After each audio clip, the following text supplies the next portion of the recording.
joke. So I have one for you. Osama bin Laden is dead, and Al-Qaeda is on the ropes. Actually, we know that now, all this time after the president was reelected, while going around the country saying that it's anything but the truth, and that the world is in flames, the Middle East is in flames, and it's only getting worse. And I hate to say I told you so, but not really that much. Because all of this could have been foreseen, was foreseen, could have been prevented, was not prevented. And it was not prevented because of a willful ignorance and willful blindness that persists to this day and may be stronger than ever. And I'll give you an example. Just a few days ago, you may have seen it. Our friend Andy was among a panel that was on Hannity discussing the threat of, what did they call it, radical violent extremism or something like that. The next day, or sometime shortly thereafter, CNN followed up on it with a debate or a discussion or yell fest, whatever you may call it, between Linda Sarsour, who is a prominent Islamic activist in New York, and Brigitte Gabriel of Act for America, who I'm sure you all know. And mostly it was Linda shouting down Brigitte, and the moderator shouting down Brigitte, and Brigitte getting very little time to speak. But one of the things that struck me about it was that Linda Sarsour actually took it upon herself, without a trace of irony or humility for that matter, to dictate to Brigitte. And she said, I want you to start speaking about extremism in general. And we have to understand that there are extremists of all kinds. And we should not and must not single out Muslims as extremists, because there are all kinds of extremists committing acts of violence around the world. Now, this is actually the dominant mainstream view, as any of you know if you read the papers and keep up with and watch the news and keep up with these things. You know that it's part of the official dogma of the mainstream media and the United States government, that it's all just a problem of radical violent extremists, and that they're extremists of all kinds, and that it's particularly racist, hateful, and bigoted to single out Muslims and to pretend that they're the only radical violent extremists. Have you ever heard that? Yeah. All the time. 10, 20 times a day, maybe? And the fact is that that analysis in itself is part of the reason why we're in the fix we're in today, if not the primary reason. And I'll explain this to you. In the first place, it is deeply insidious, because when you start casting about for the extremists who are not Muslims, who can be the counterpart of the so-called Muslim extremists, well, it's very hard to find them. And when you start talking about Christian extremists, people mention inevitably Timothy McVeigh. Timothy McVeigh, who has been dead for how many years now, and who blew up the Oklahoma City building, what was it, 1985? 95? And I thought it was longer ago, but in any case, a very long time ago. Has no following, represents no movement, is not part of any group, was not even, in fact, a professing Christian at the time that he did the bombing. Only later became a convert to Christianity, and so thus became forever after the Christian extremist. But there have been over 20,000 Islamic Jihad attacks around the world since 9/11. And there was, on the other side, Timothy McVeigh, arguing. There are no groups of Jews, and no groups of Christians, and no groups of Hindus, and no groups of Buddhists pointing to their scriptures to justify violence and committing acts of violence on that basis anywhere in the world today. There just aren't any. What about the Lord's Resistance Army in Uganda? Well, actually, the Lord's Resistance Army, although it is widely touted as another group of Christian extremists, is actually funded by Islamic jihadists in Sudan.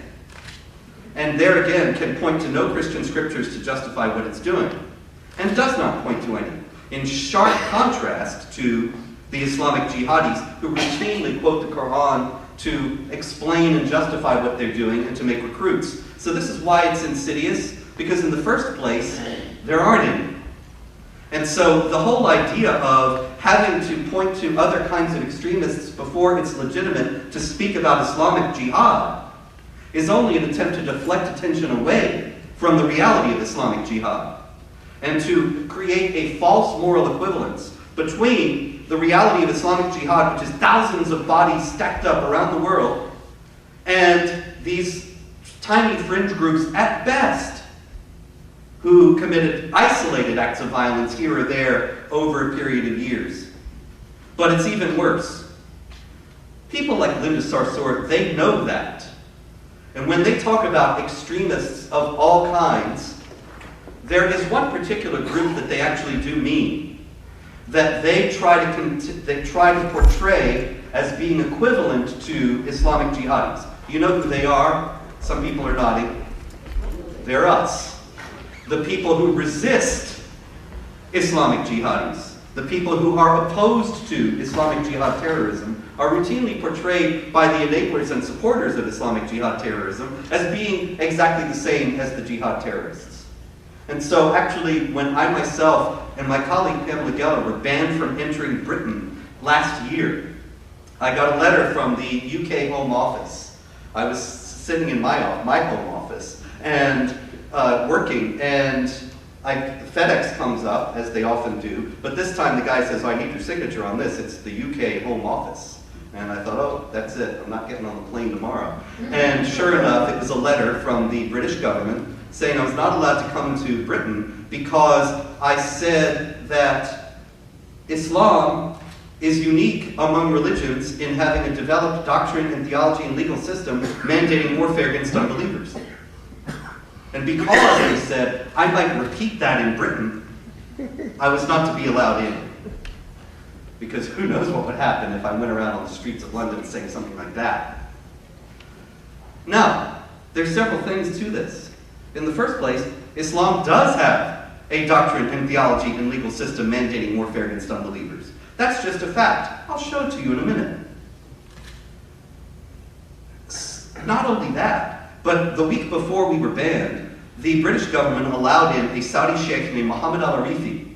And Mohammed al-Arifi is on record saying jihad is tearing the infidels limb from limb and smashing skulls, which is a great honor for the believer. He got in. No problem. What's the difference between him and me? I would suspect that if you asked Mohammed al-Arifi, does Islam have a doctrine of warfare against unbelievers? He would say, of course it does. So how come he gets in and I don't? Because he's for it. And I'm not. So you can get into Britain if you believe that Islam has a doctrine of warfare against unbelievers, as long as you're in favor of it. But the point actually that I'm making here is that by banning us from Britain, the British government actually gave its official endorsement to the idea that we are equivalent extremists. We're even worse than the Islamic extremists because they let that guy in, al-Arifi.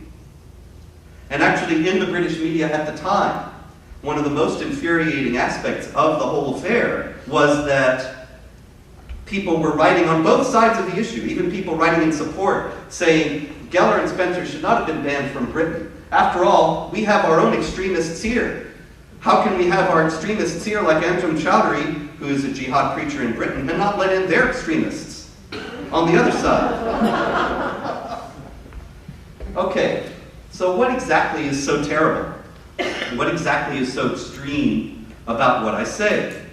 Well, this is the heart of the matter. It doesn't actually have anything to do with me. But the reality is that the title of this talk, if you saw the flyer, if you got the email, it said our self-inflicted wound. And the self-inflicted wound that we have inflicted upon ourselves is the ruling out of bounds of any honest discussion on this issue.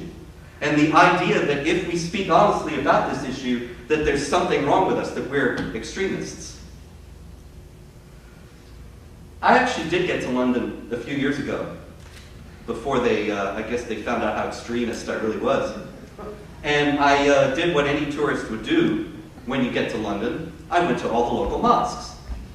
And I was in the Finsbury Park Mosque, which you may have heard of. It's very famous for being the mosque of Abu Hamza, the guy with the hooks for hands.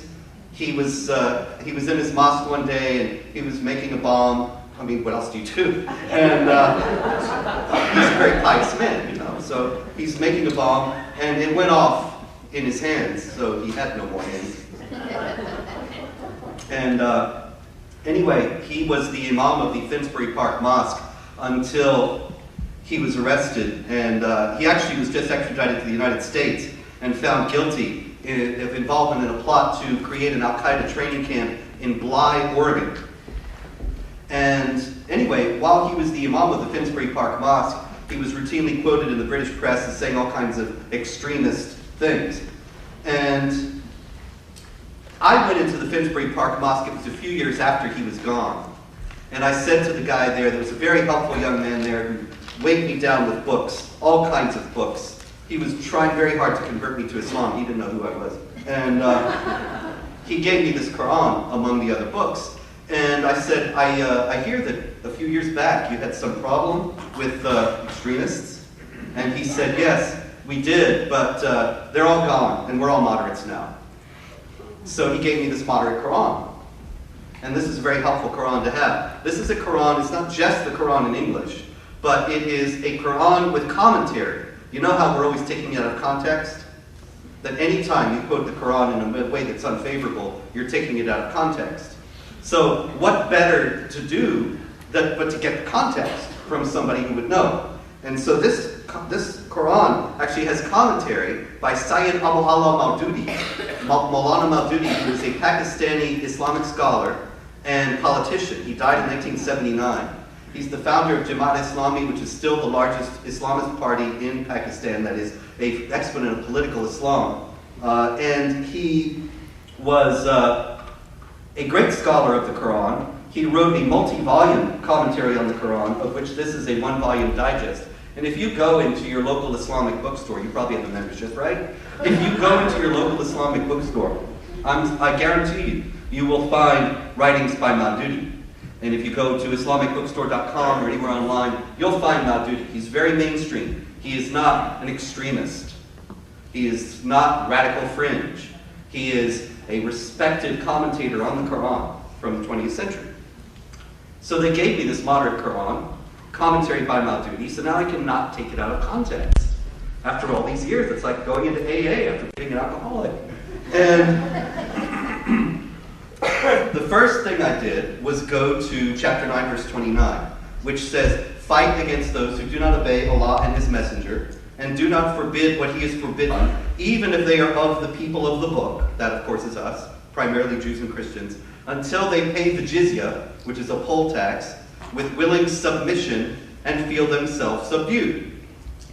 Now that seemed to be a clear mandate to make war against Jews and Christians until they submit to the hegemony of Islamic law. But let's not take it out of context.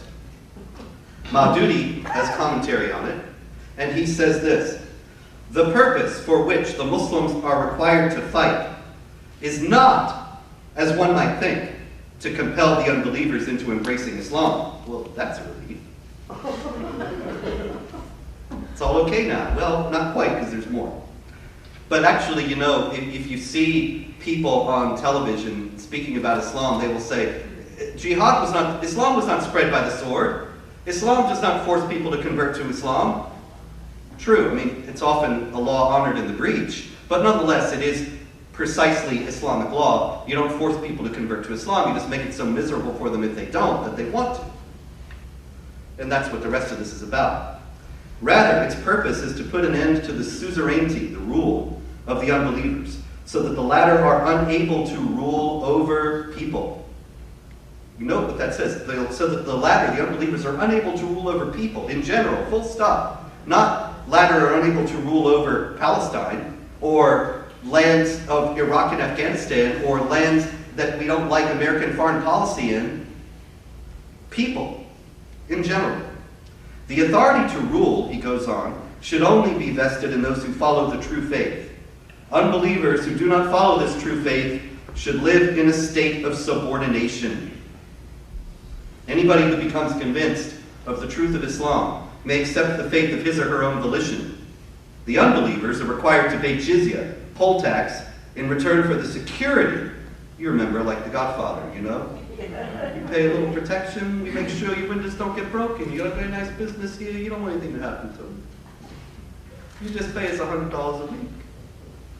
Everything's all right, capiche? The unbelievers are required to pay the jizya, poll tax, in return for the security provided to them as dhimmis, protected people of an Islamic state. Jizya symbolizes the submission of the unbelievers to the suzerainty of Islam. Now, you may say, well, maybe this Maududi, maybe he's more of an extremist than you're letting on.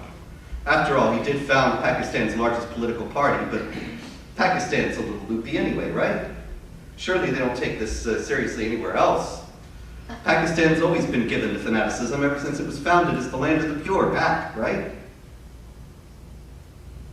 But we just see recently in Iraq, the Islamic State of Iraq and the Levant, Ash-Shams, which encompasses Lebanon, Syria, Israel, parts of Kuwait, of all of Kuwait, Iraq and Syria, of course, parts of Turkey, Jordan. That's the state they envisage. The Islamic State of Iraq and the Levant is already collecting the jizya from Christians in Mosul, which they recently occupied, a historically Christian city in Iraq, and killing or raping the people who cannot pay. And so, well, there again, obviously they're extremists. They control a land the size of a nation from Aleppo to Fallujah, but they're extremists themselves. At a certain point, you have to ask, well, how many extremists does it take for the extreme to become mainstream? How many extremists does it have to be before it's not just a radical fringe? We have this Islamic State of Iraq and Syria that broke off from Al-Qaeda. But mind you, the mainstream media will tell you they broke off from Al-Qaeda, but won't tell you that they broke off from Al-Qaeda not because they have some different view of Islam and jihad, but only because of a difference of tactics. When they wanted to go full speed ahead in Syria and Iraq, and Al-Qaeda didn't. So that makes Al-Qaeda moderate now?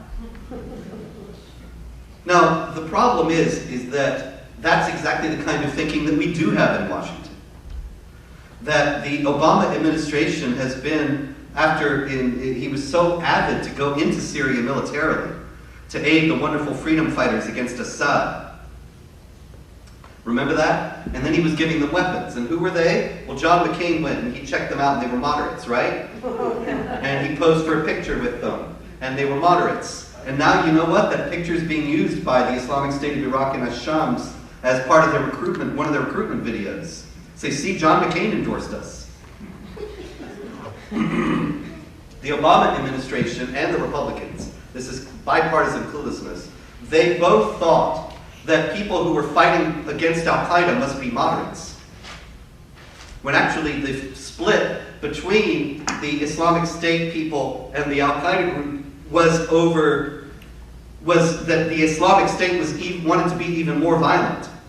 This is not to exonerate Al-Qaeda in the least. It was just a matter of tactics and strategy. It was not a matter of philosophy at all.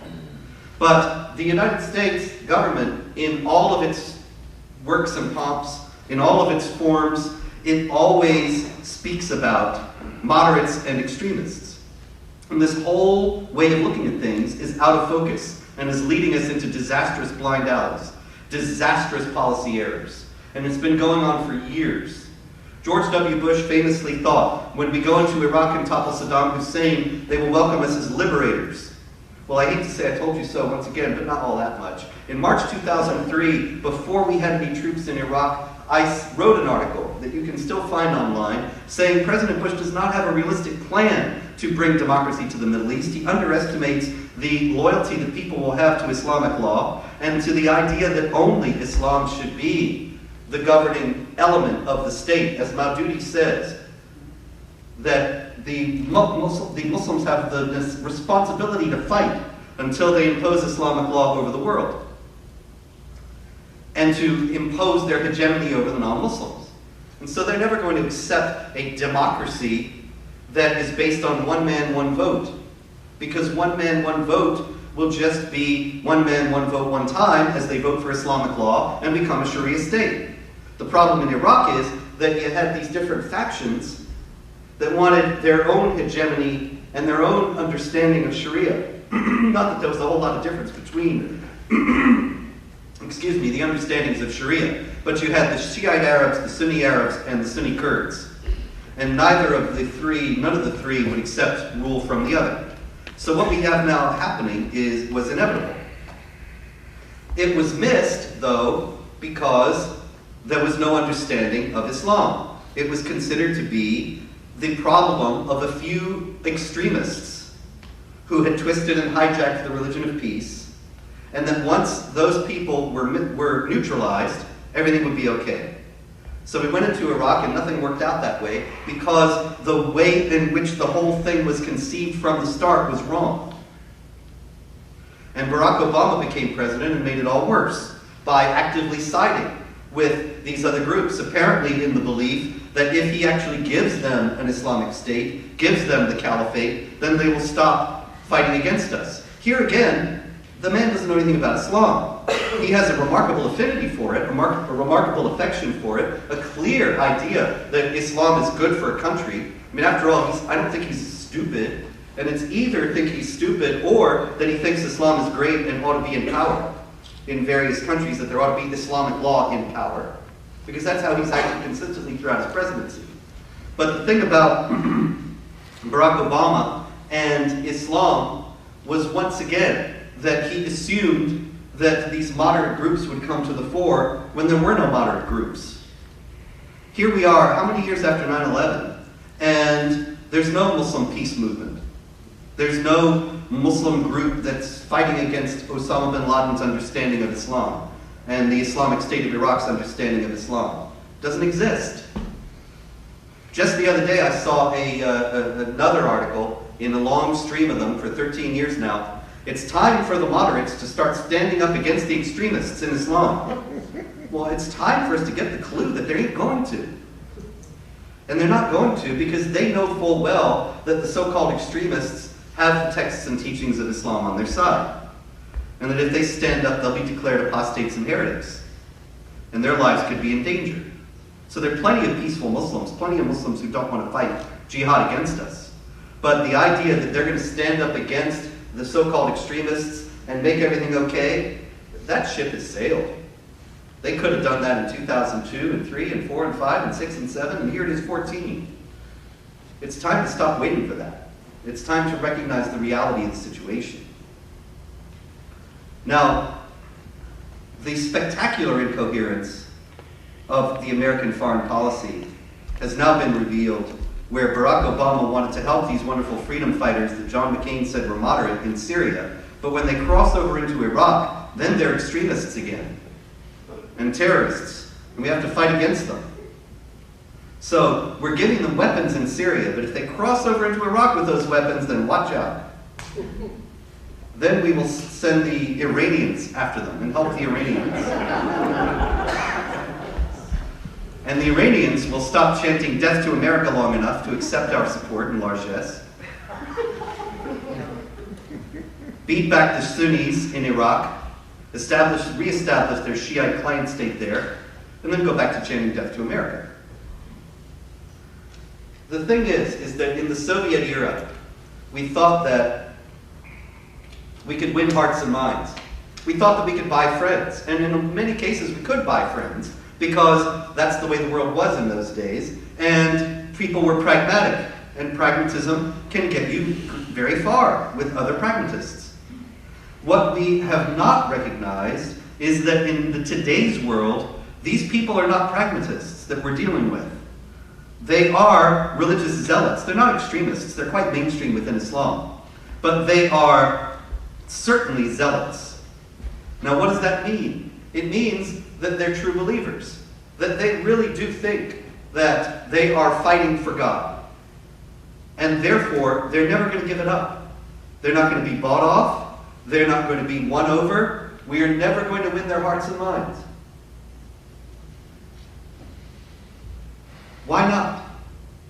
Because in the religion of Islam, if you fight for Allah, you will prosper. If you do not fight for Allah, you will not prosper. If you are an infidel, your place is to submit to the Muslims and pay them money.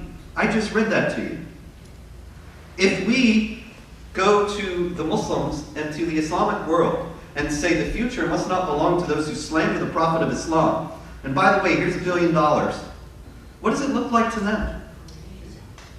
We're submitting to them and paying the money, just like the Quran says that we ought to do. Is that going to make them love us? Is that going to make them do what we want? No. It's going to make them treat us the way they treated the classic dhimmis, with a slap on the neck and a spit in the face. Because they have to be made to submit. They have to feel themselves subdued. And so in the classic dhimmi laws, the dhimmi would go to pay the jizya to the Muslims, and the Muslims would abuse it. Nowadays, we're paying all this jizya to the Muslims and saying that we cannot speak about these things. The future must not belong to those who slander the Prophet of Islam. It's only going to bring about the slap in the face. There is no other alternative.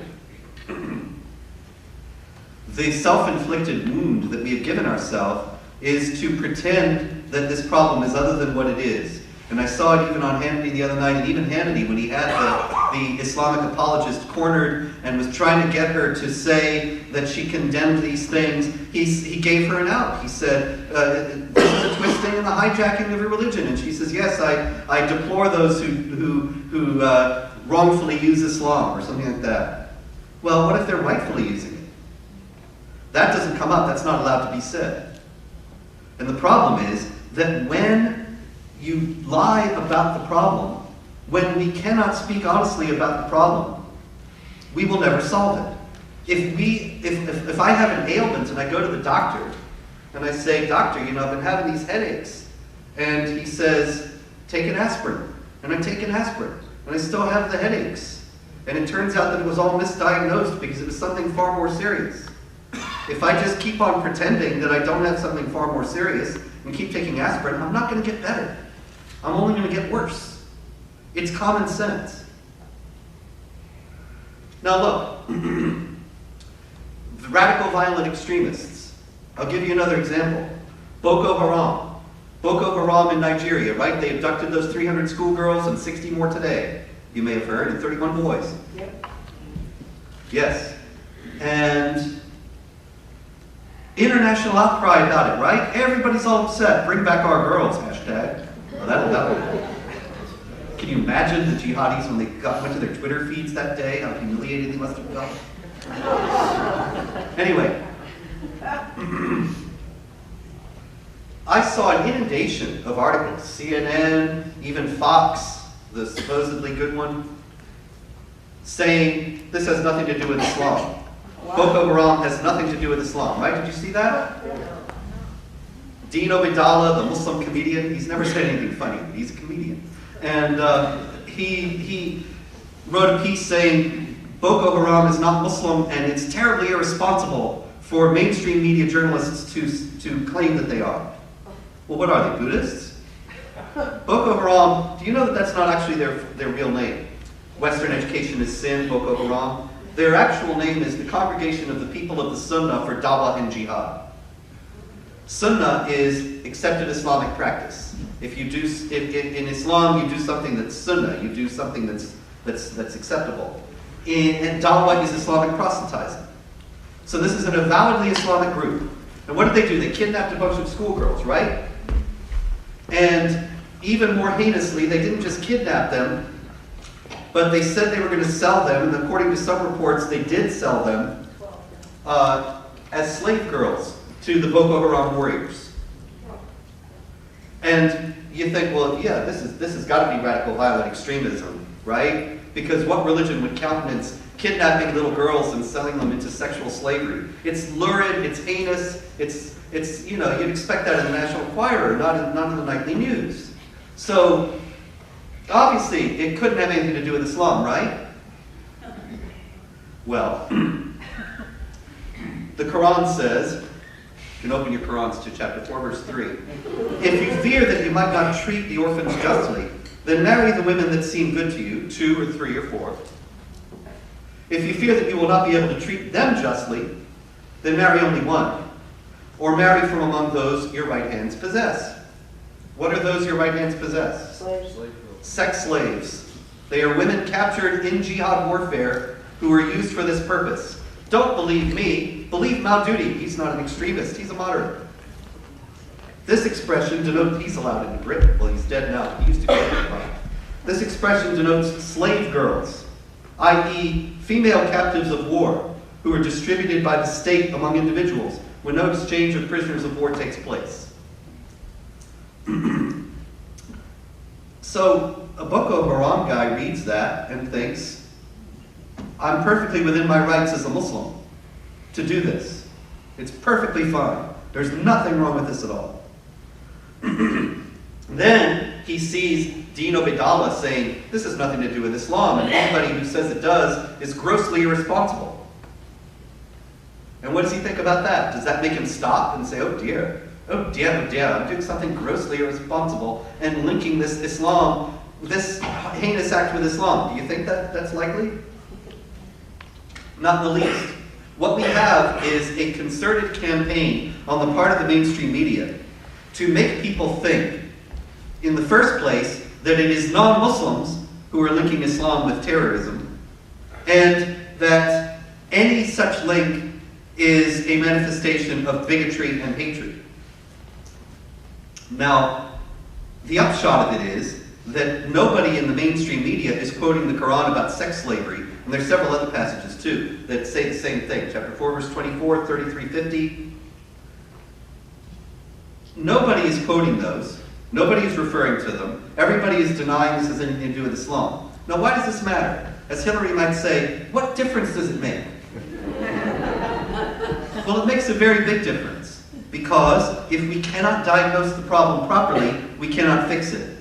When these people write these stories, like Dean Obeidallah and Linda Sarsour and all the many others of them, when they go on television and when they write saying this has nothing to do with Islam and it's only radical violent extremists, they are intending to mislead the American people and intending to make us complacent and ignorant in the face of the threat.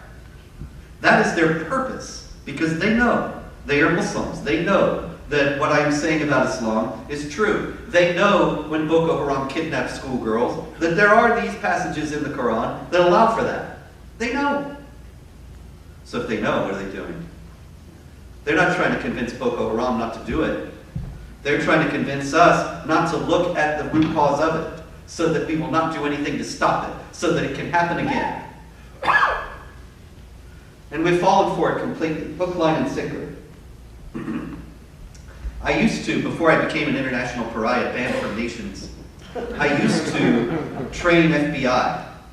I used to fairly regularly go to FBI, Joint Terrorism Task Force, spoke to military groups, the CIA on one occasion. That was a lot of fun. You know, you have to go in, it's like Get Smart with all the doors. And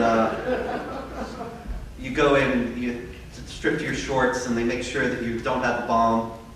And you go into the boardroom, and usually when you go into these places, you know, they have nameplates and everybody's name is there. But in the CIA, it was all just John, Fred, Joe, Tom, just first names. And I thought, why did you, Muhammad, you know, why did you read Muhammad? But anyway, no, that's now. I don't do it anymore. I used to train these people in Islam. I would go in and teach them Quran and teach them about the life of Muhammad according to Islamic tradition and explain to them these things so that they would understand the motives and the goals of the people who have vowed to destroy us. You cannot defeat an enemy that you cannot understand. Even then, though, it was dicey, especially toward the end. I did it from about 2005 to 2010. And in 2010, I was at a military base in Kentucky, I believe it was, and the colonel, the head of the base, the leader, whatever, commander, he brought me into his office and he said, we're very glad to have you here, we're very interested in hearing what you have to say, just don't tell anybody you were here. And that got my back up, I'm sorry, but I just, I'll tell you why, because the Council on American Islamic Relations, which is a Hamas-linked Muslim Brotherhood group, and other groups like it, they have been working for years to make sure that anybody who says the things that I say cannot say them in any significant public forum, and especially to the government. And so I said this to the colonel, and I said, why should a Hamas group be dictating who the US military can listen to and who it can't? And he said, well, I understand that, but don't say it. So I went out and I was kind of hot, and I spoke to a couple of the lower level officers who had brought me there, and they agreed to a kind of compromise position, which they agreed with what I was saying, that we shouldn't allow CARE to dictate to the US military. And so they agreed to pose for a picture with me. And I put it up on my website, Jihad Watch, of me with these two military officers, and I said I spoke at this base, and it was great. Didn't name the base. But CARE found out where they were and made a big deal of it. They made such a huge deal of it, I was amazed. They did they wrote a letter to Robert Mueller, the head of the FBI, saying Spencer shouldn't be speaking to the military. They got a petition going. Jesse Jackson signed it. You know you're right what Jesse Jackson once did. Al Sharpton. Anyway, I think Al Sharpton did too. Huh? Can't speak in Jaime Town anymore. Yes. So, I didn't pay too much attention to this, but the US government did. And it became part of a much larger effort to bar anybody who spoke the truth about jihad terrorism from speaking to military, to FBI, whoever. And finally, on October 19th, 2011, the Muslim Advocates, which is a group of Muslim lawyers, and 57 allied organizations, including CARE and other Hamas-linked and Muslim Brotherhood-linked groups, wrote a letter to John Brennan, who was then the director of, who was then a Homeland Security advisor, and of course is now the head of the CIA. And they demanded that I be removed as a trainer, that other people like me be removed as a trainer, and that all mention of Islam and jihad in connection with terrorism be removed from counterterror training. Brennan wrote back immediately. He wrote back on White House stationery, and you paid your taxes. They have money for their own stationery. Every one of them. Brennan's got his own letterhead.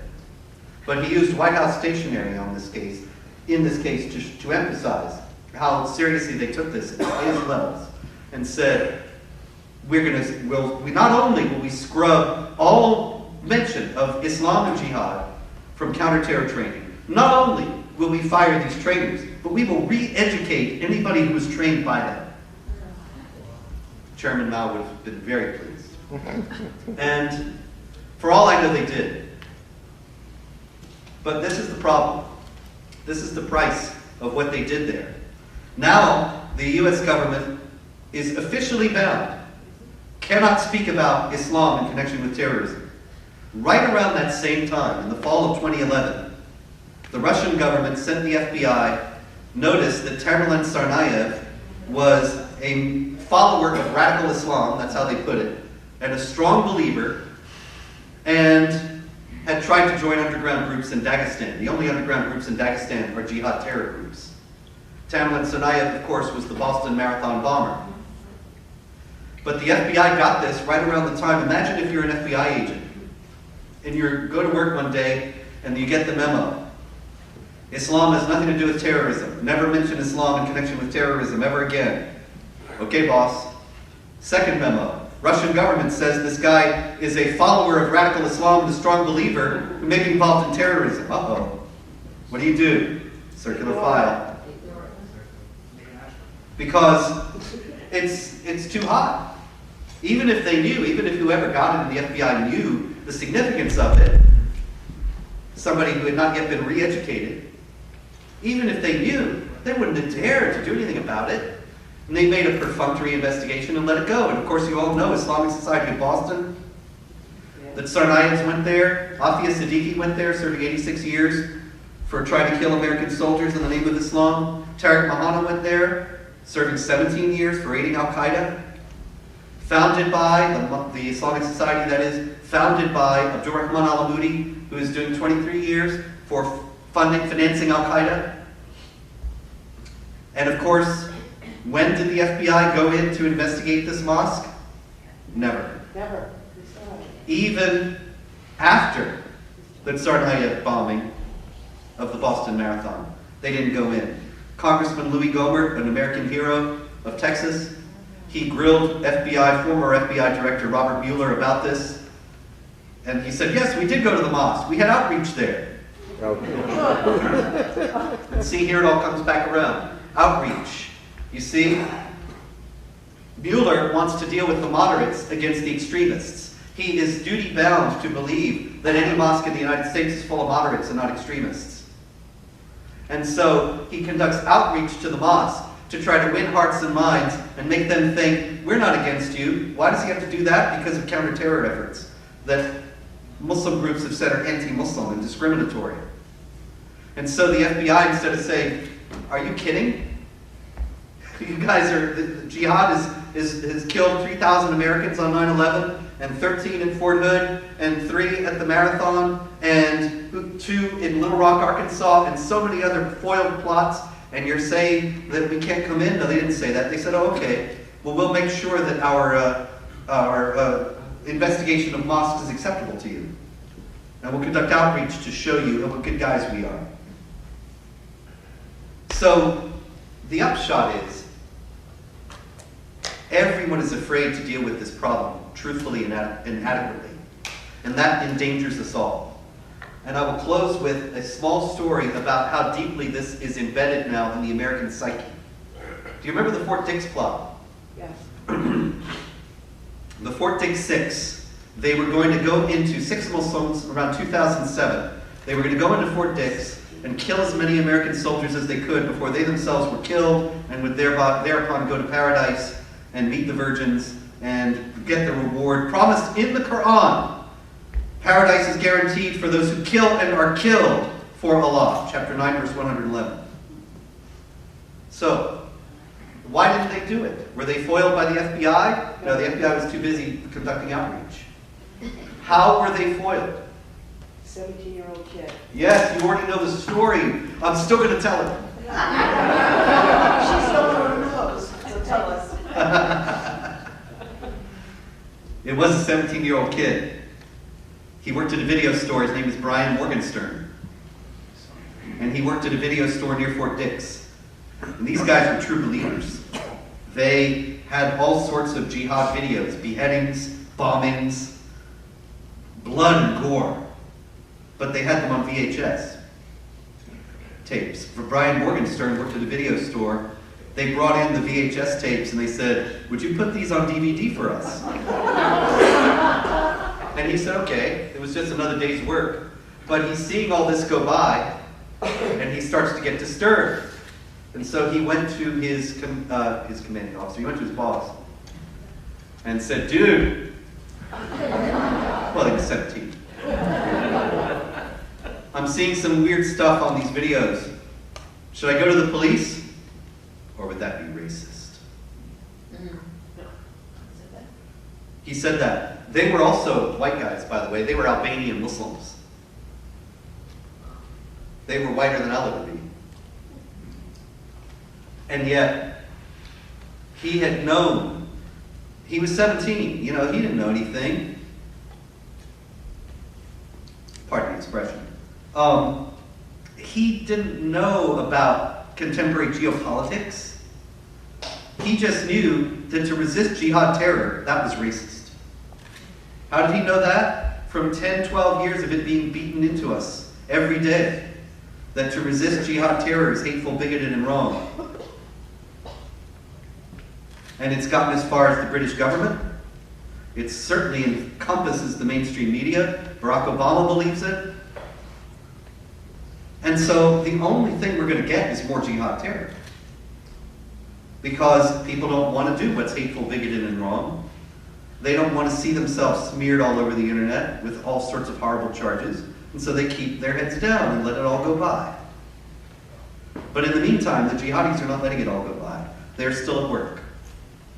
And so unless and until we recover from this self-inflicted wound and start speaking the truth about this, the jihad will continue to advance. And on that happy note, I will pause, and if you have any questions, comments, agreements, disagreements, death fatwas, whatever, then I will take them.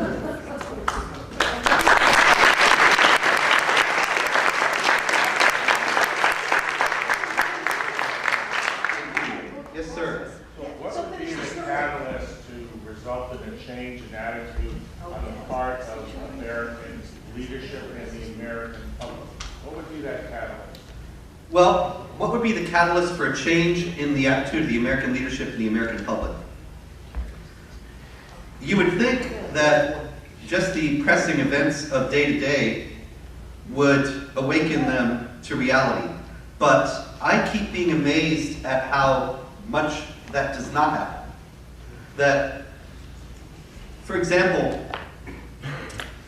John Kerry has said several times that in response to Boko Haram in Nigeria, we have to shower money on Nigeria's government and build roads and houses and schools and such in Nigeria, and that will take away the impetus for terrorism. John Kerry is assuming that poverty causes terrorism, which is, of course, why we see so many Haitian suicide bombers. Poverty causes terrorism is something that has been debunked again and again and again. There's been study after study after study. You can go to Jihad Watch and look for them. Just put in poverty causes terrorism in the search box and you'll find many, many studies over the years showing that jihadis are generally better educated and wealthier than their peers. Besides that, we already tried to cure terrorism by alleviating poverty in Afghanistan.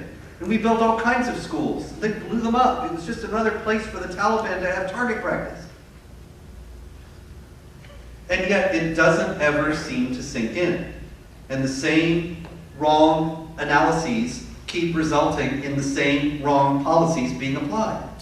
And so what is going to wake them up? I don't know. I hope there's not some catastrophe. But what we do need is a massive change in the political culture in Washington. Because the Republicans are clueless, the Democrats are complicit. We have, as it's been often noted, and as Andy put it in dinner before this, we have the evil party and the stupid party. And the evil party is in power, and the stupid party is too stupid to stop them. And so we need to have a tremendous change in the entire political establishment. And how that can come about only by a massive ground roots action, which is why I keep going around doing these talks. But I don't see it any other way that it can happen. Yes, sir? In response to this question, we see responses in history, and it usually only happens when people get really, really fed up with other people's behavior. And you're starting to see that happen right now in Europe. You've had far-right parties and far-left parties that are both anti-establishment, with the UKIP party picking up seats, but you've had also a far-left anti-establishment party in Spain, and a lot of it is anti-EU because the EU supports immigration. It's allowed Muslims to come into the country or into the EU. So it's a process that does take time. We've seen it, 500 years ago, or however long it was in Spain. We've seen it in Russia, but it takes, as you said, we hope it doesn't happen, a catastrophe, but I think, the more and more crime that gets escalated, more and more atrocities that happen, it's when people are forced to deal with it, and unfortunately, it's starting to happen now. Well, I'll tell you, as the longer this goes on in Europe, with the establishment parties doing nothing, the more likely they're making civil war and open conflict in the streets. It could still be headed off, but only if they start to take decisive action.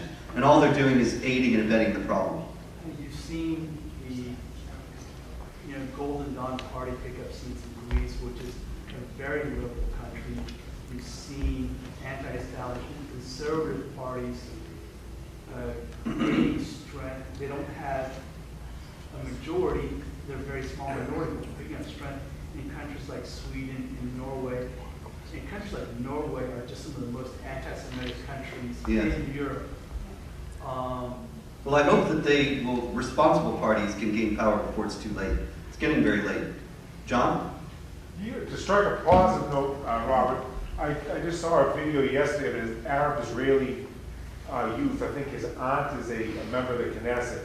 He's an Arab Muslim Israeli. And he spoke very strongly against the kidnappings of those Israeli teenagers So I think you start to see it more from, where it all sprung from the, in the Muslim world. People are just sick and tired of living under this fascism. Yeah, John, I don't have any doubt that if the United States had gone into Iraq and Afghanistan, excuse me, saying that we're standing for American values, we're standing for universally accepted principles of human rights, we're standing for the rights of women, for the rights of minorities, for the freedom of speech, that a lot of people would have gone along with them. But instead, we installed Sharia constitutions and imposed Islamic law over both countries. It was a tremendous opportunity missed. I don't have any doubt that there are a lot of Muslims who don't want to live under Islamic law. That's part of the reason why we have so many Muslims here. On the other hand, there are, of course, very many who want to have Islamic law here, and that's why they're here as well. It has to be said also, unfortunately, that your example of the Arab Israeli who spoke out, he got death threats from his relatives. And this is one of the problems that we see with Muslim reformers all over the world. There was a Moroccan imam, Ahmed Assi, who just a few months ago, he said, it's terrible how Islam is used to justify violence, and we ought to be preaching peace. And he was immediately declared an apostate and a heretic by the other imams in Morocco, death sentence put out on him, and now he's in hiding. So, when you hear these Muslim spokesmen in the West saying Islam is a religion of peace and so on, and these people are misunderstanding it, they are, once again, just trying to sow complacency among Americans. They are not taken seriously by Muslim leaders anywhere else in the world, and most of them are onto their game anyway, which is why you don't see death fatwas against CARE and groups like that. It's all just a campaign of deception in the West. Yes, ma'am. I have actually two questions. I'd like to know what the 17-year-old boy did. Yeah.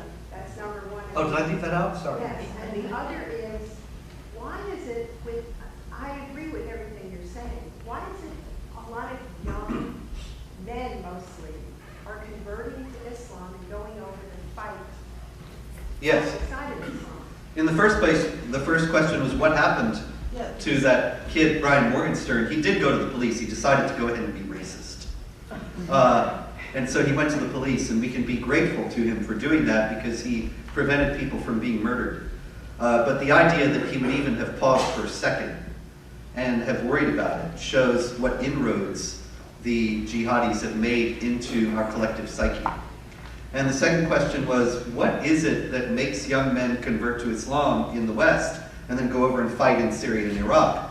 Well, there are a variety of answers to that. One is that I think that Osama bin Laden put it best after the Black Hawk incident in Somalia, when Bill Clinton withdrew American troops from Somalia after that.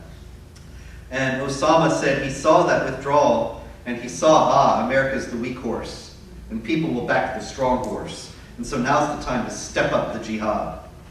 And there is a certain thing that people find attractive in strength. A certain kind of person, no doubt. And usually somebody who does not have something else that's strong in his life. You know, people who don't have a strong family, don't have a religion, don't have a sense of belonging or identity. And of course there are millions of those in America today. And they see this thing that stands for something very strongly, and it's very appealing. Also, proselytizers, dawah in America, they lie. They lie to people to get them in. I know this guy, he is an ex-Muslim. He's a convert to Islam, an American convert to Islam, who was actually quite prominent for a few years. Won an award for his writing as a Muslim and so on. But then he left Islam and is now, it's all secret, so I can't tell you who he is, but he left Islam and he was very disillusioned. And he's told me that the Islam that he joined was not what he was told it was going to be. And that they just don't tell you about the violent parts or the prohibition of music or the refusal of women's rights or any of these things. They don't tell you about them. And then you get in and it's too late.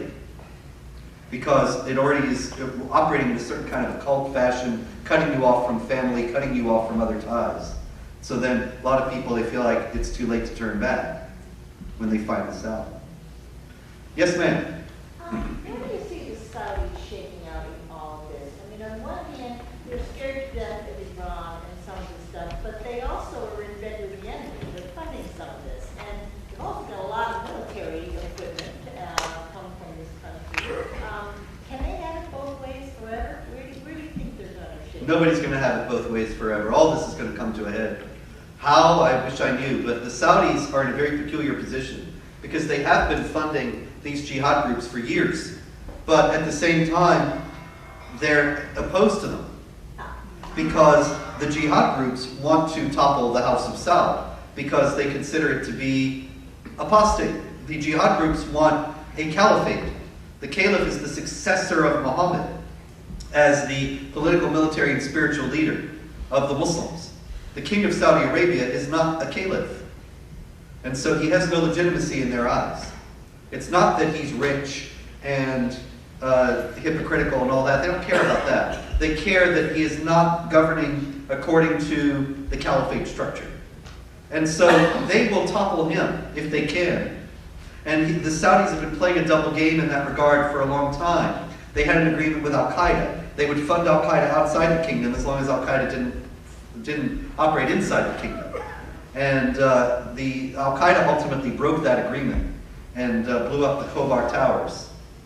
But it may be that they have agreements like that with the other groups, but they've already come out against the Muslim Brotherhood in Egypt and against the Islamic State of Iraq and Syria.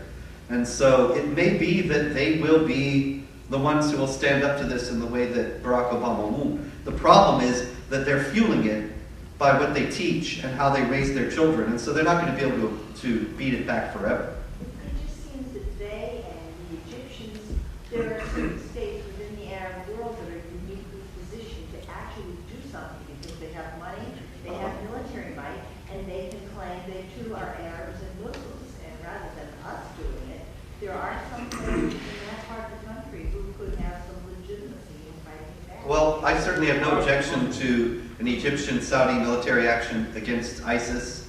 That would be just great. And then if the Iranians start fighting them, then as long as the whole thing can be contained there, then what's the downside as far as the United States goes? If they're fighting each other, maybe they'll ease up on the jihads in the West for a while. I mean, they're going to, it sounds callous, but they're going to fight each other anyway. The Sunni-Shiite split is 1,400 years old. We're not going to heal it. Condoleezza Rice said in 2007, the Middle East still tends to think of things in Sunni-Shiite terms. They're just going to have to overcome that. Well, 7 years and we're still waiting. Yes, ma'am.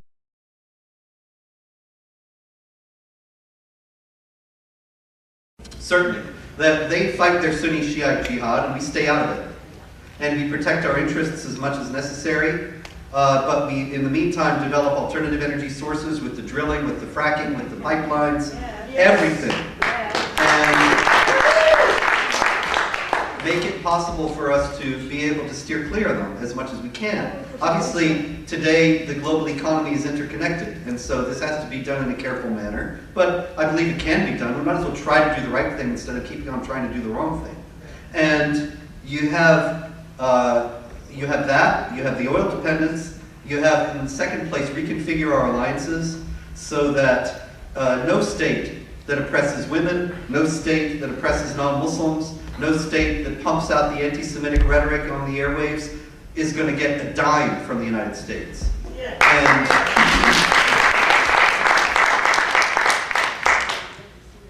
no state that teaches jihad warfare is going to be an ally of the United States and get any aid whatsoever.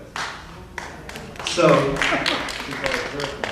if Egypt wants the $1.3 billion a year, it's going to have to, in a transparent, open, inspectable manner, have in the textbooks, in the mosques, in the schools, everywhere, not a single mention of jihad warfare, of the hegemony of the Muslims, of the authority of the Muslims, the necessity to wage war and subjugate the non-Muslims.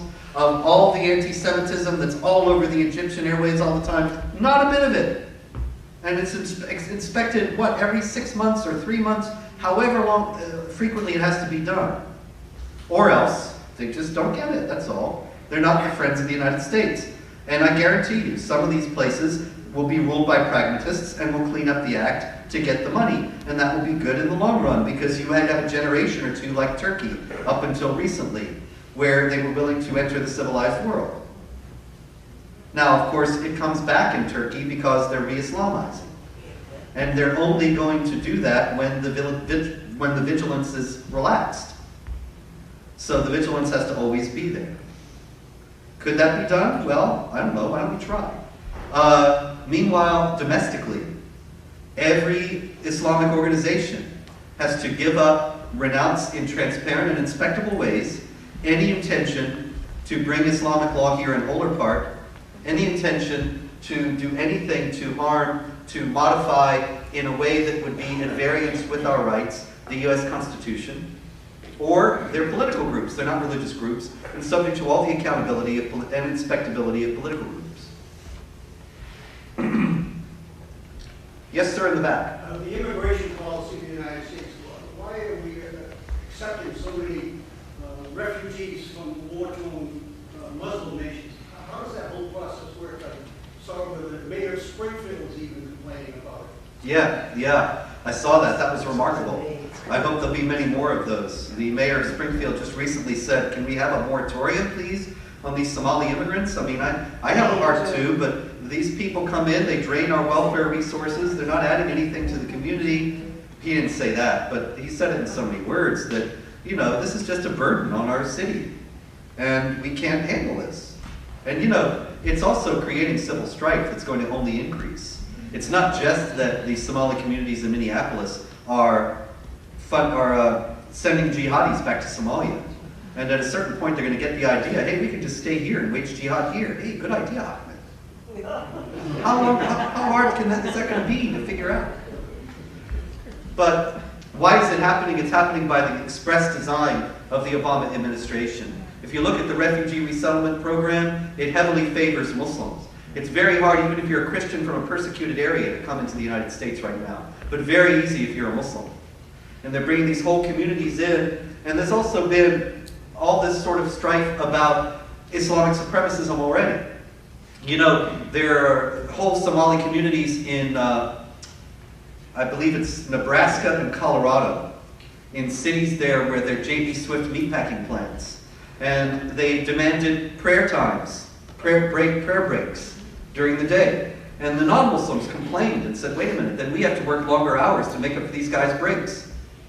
And the EEOC said, yeah, that's right, we do. Because that's equality in the United States today. But see, this kind of thing is going to breed resentment, which is going to lead to strife. And yet it is the policy of the U.S. government. This is another thing that obviously is insane and has to change.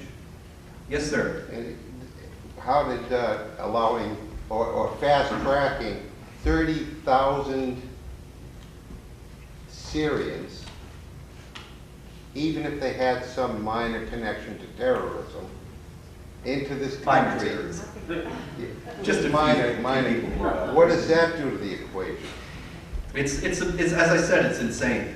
And there's only going to be more civil strife in America to come with it. Look, we're importing Somalis in the United States. We'll get Somalia in the United States. Somalia is not a variety vacation land. They don't have an illegal immigration problem in Somalia. Nobody's trying to get in.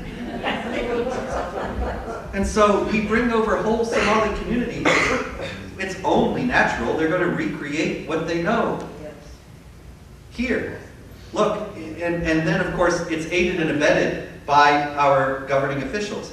In Lewiston, Maine, not too far from here, there was that controversy in the middle school when the Somalis were all sitting at their Somali lunch table and some obnoxious kid left a ham sandwich in the middle of the table. Hate crime, investigations, sensitivity training, 4-alarm fire, all huge deal for a ham sandwich. Now, you know, I went through 7th grade, you went through 7th grade. It's terrible. People are jerks when they're that age. Present company accepted. And It's only now that it becomes a hate crime and it becomes a thing in the newspapers and something that we all have to be sorrowful about and beat our breasts and wring our hands and cry sorrow because we're such racists. Well, it's 7th grade. That's how they are. But now the situation is so overheated, and it's only going to get worse. Yes, sir. Al Jazeera Network, Yes.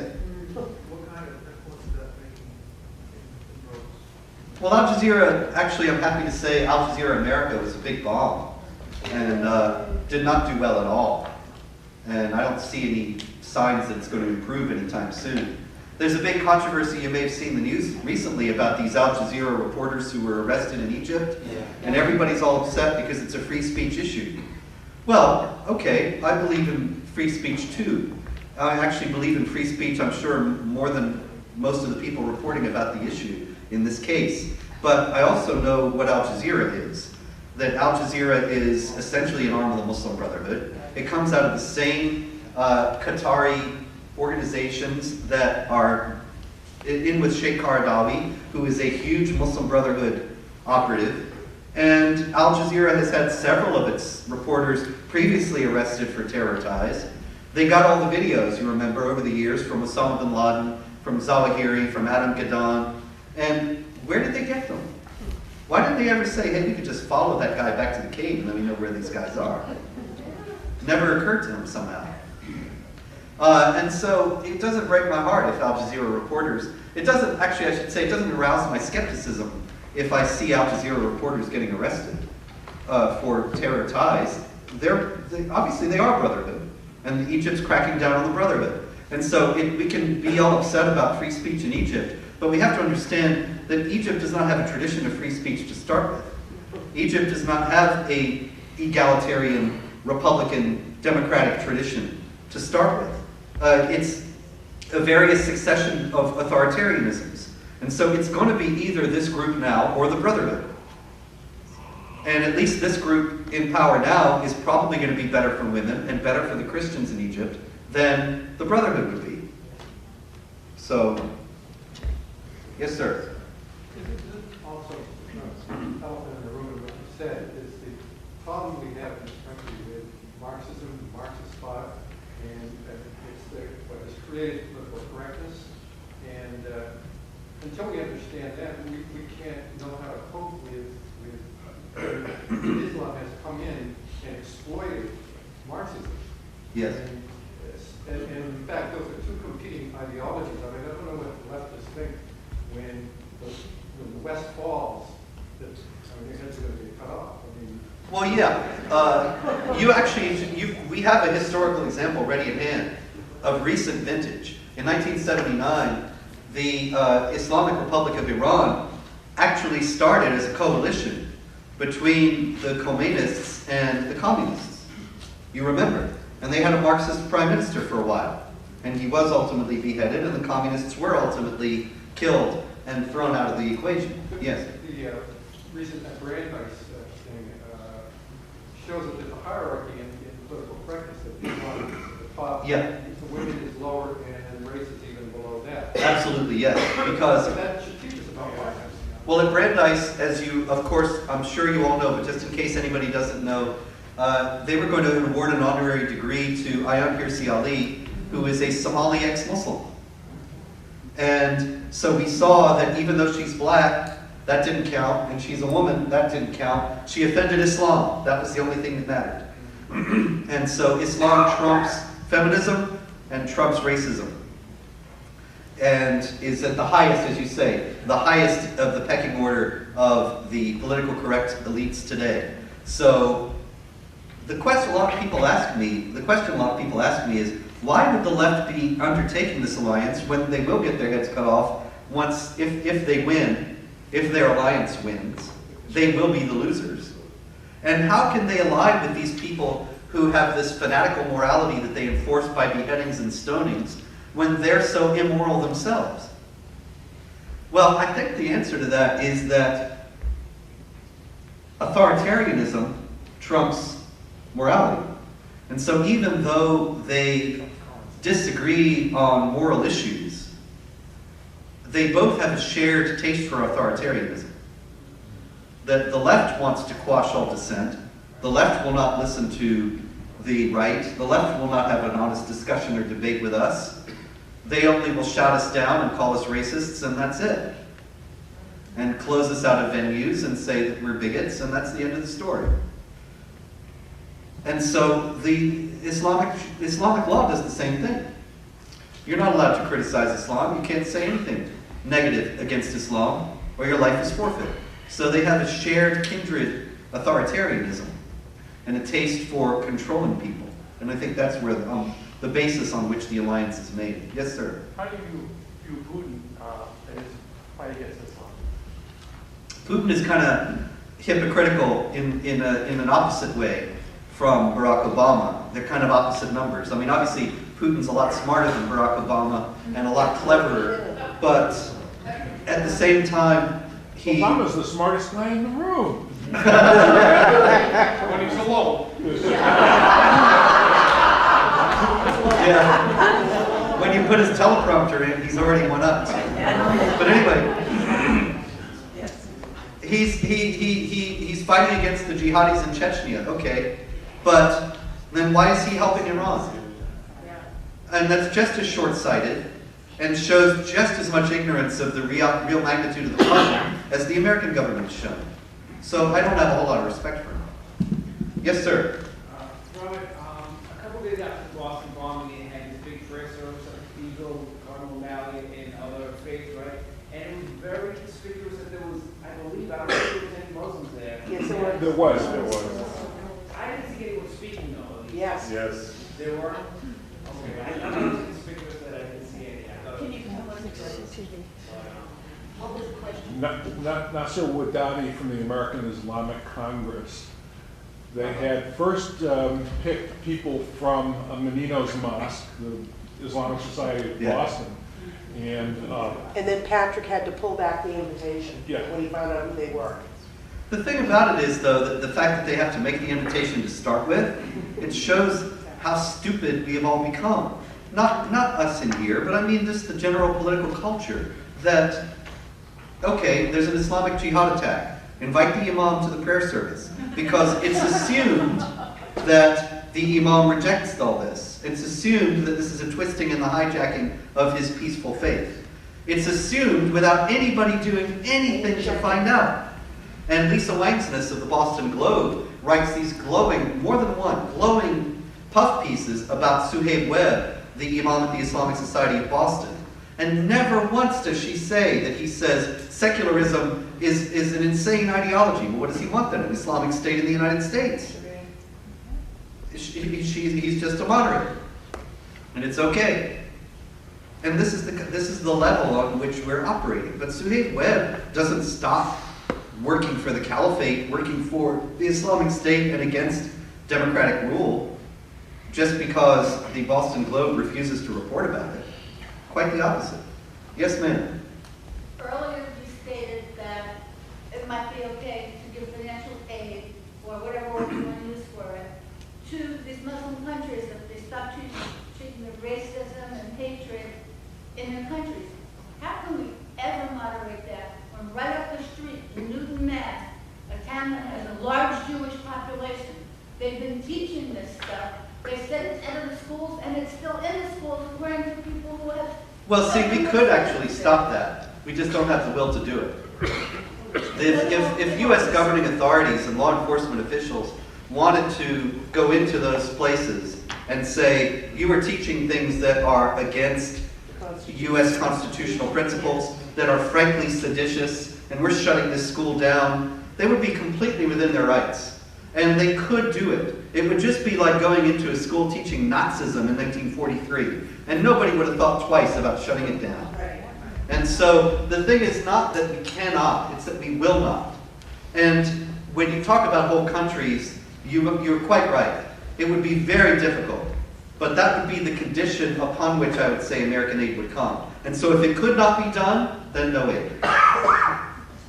Yes, sir. you see female genital mutilation Yes. is very rampant in Islamic countries. I'm from Pakistan. It is in some communities, even in Middle East. Yes. Iran initially is a victim of it. Do you think does it have a divine sanction? And the second question is that you need 4 witnesses who have seen penetration to establish rape for a woman in the Islamic country. Does it also have a divine sanction in Quran?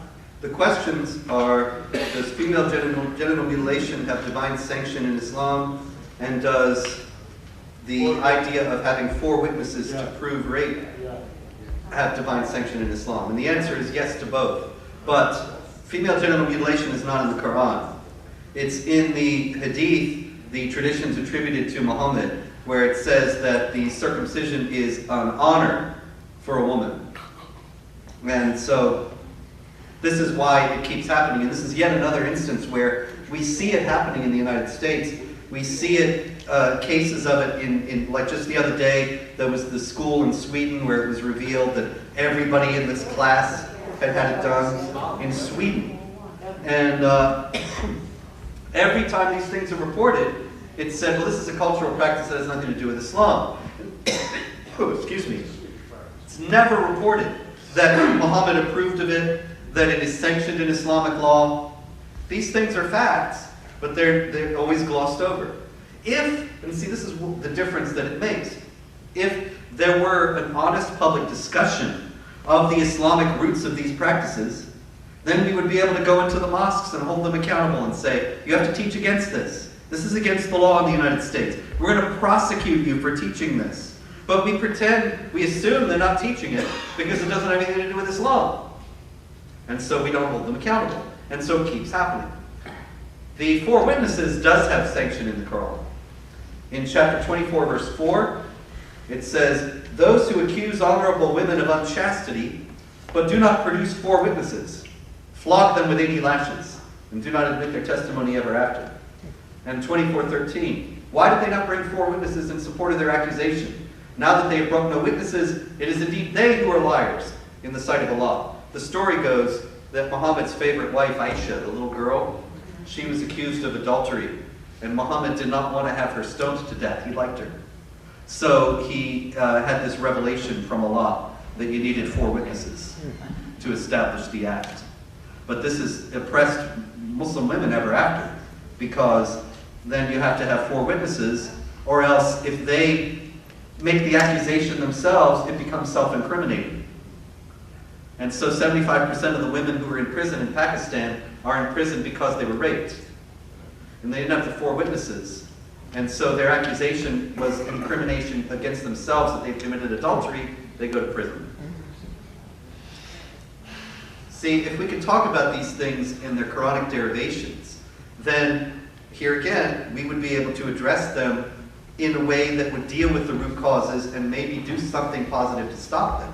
As long as we pretend that the causes are other than what they are, that it's just a matter of radical, violent extremists who have misunderstood and twisted and hijacked Islam, as is the mainstream view, then these things are going to continue to go on. So it says that you are allowed to beat your wife if they are disobedient. Yes, that's chapter 4, verse 34 of the Quran. And how can you define it has the sanction in Quran, and then how you define will be the disobedience? Well, that's the problem. It doesn't say disobedience. It says those from whom you fear disobedience. So if you suspect that your wife may become disobedient, then you can beat her. That's chapter 4, verse 34 of the Quran. Good women are obedient. As for those from whom you fear disobedience, give them a warning. That's step 1. Send them to separate beds. Step 2. And beat them. Beat them. Yes, sir. Yeah, thank you for coming here to New England. We really appreciate it. Thank you. I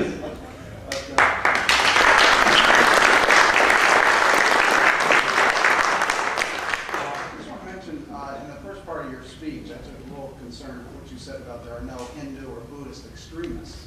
But in India, as in the case with Orissa a few years ago, they killed a lot of Christians and chased 50,000 from their homes. And in Sri Lanka, today, there's many churches being burned down, a lot of oppression of Christians, but fortunately they're not exporting it It's not like they're trying to send it out to the world like they are. Yeah, I would never say that Muslims have a monopoly on evil in the world. And there are people of all sorts of points of view who've done all sorts of terrible things. The particular instances that you mentioned are reactions against Christians coming in and proselytizing, and those groups take exception to the proselytizing in violent ways. Yes, right. Obviously, I'm not in favor of any violence, but as you say, this is not as the result of some sort of violent or supremacist ideology that is making them go out and conquer other people. Actually, they're reacting to what they consider to be a conquest or colonization of their own areas.